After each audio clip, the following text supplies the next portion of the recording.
Nutirgama ittirannu qabna nuufe ergi rahmaani hunda jaala ergama giru zamaani.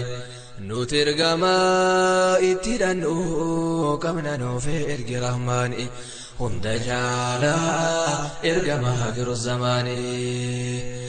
Ergama hunda jaala arganne rabbirra nagaafi rahmanni hajiraatu saanirra.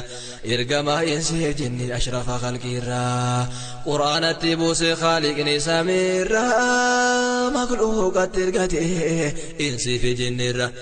Kunoo diin isaanii dagaagee dachirra qoma keenya seenee biqilee qalbiirra eenyuyyuun balleessuu danda'e achirra qaama keenyas waliin jirraan hin baduu baraqiidhaan hunda jaala ergama giru zamaanii.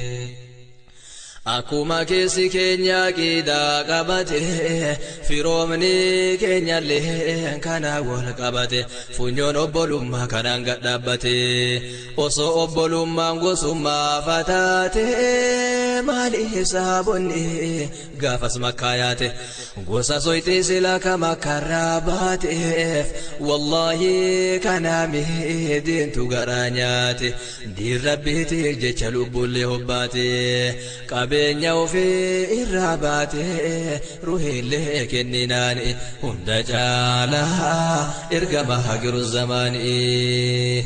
Beekaa ummanni sun irra jaaltu kalqiiti wanti akkas isaan godhe bar walla haftuudha miti jaalala rasuulaatiif jaalala rabbiiti rabbiif hijraa bayan gatan ilmaafniiti jedha wala gareen fuulduree rabbiiti akkas wareegaman sababa diiniitiif ijjannaa isaanii meelaaliitiin dhaleeti akkasiin galanii bargabaa nasriitiin akka keenya kana miti akkasii amannaani hunda jaala ergama giru zamaanii.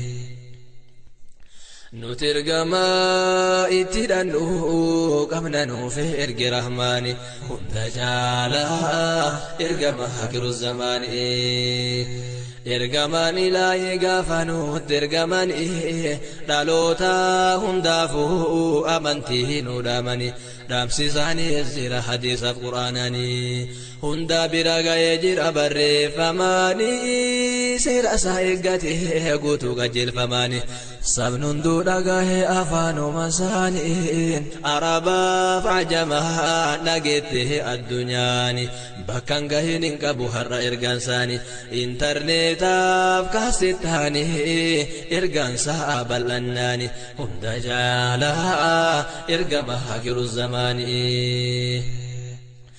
Ergaan rabbiif rasuula bakka hunda wal gahee addunyaa mara keessa intarneetaan faca'e lammii gurraacha fadii hunda bira gahee bora kan jenneef yoom ergaan nagahee kanaaf karaa hundaan ragaan itti bahe gariin uuma rabbii qorachuuf ol ka'e osoo karaa deemuu qur'aana wal gahe wanti inni himu han qur'aanni haasaye waan ergama maqaa dhahee dura himee qur'aanaani hunda jaala ergama giru zamaanii. Addunyaa yeroo ammaa qorannaaf ol kaanaani akkaataa argama wantoota qorannaani qur'aana deeggaree saayinsiin isaani kan isaan qoratan meeshaa ammayyaan qaban garuu ergamaani qur'aana rabbiiti qo'annaan isaanii kalaama rabbii tahuu kanuma aragaani hedduutu amane mallattoo kanaani saayintistiin addunyaani madaalte.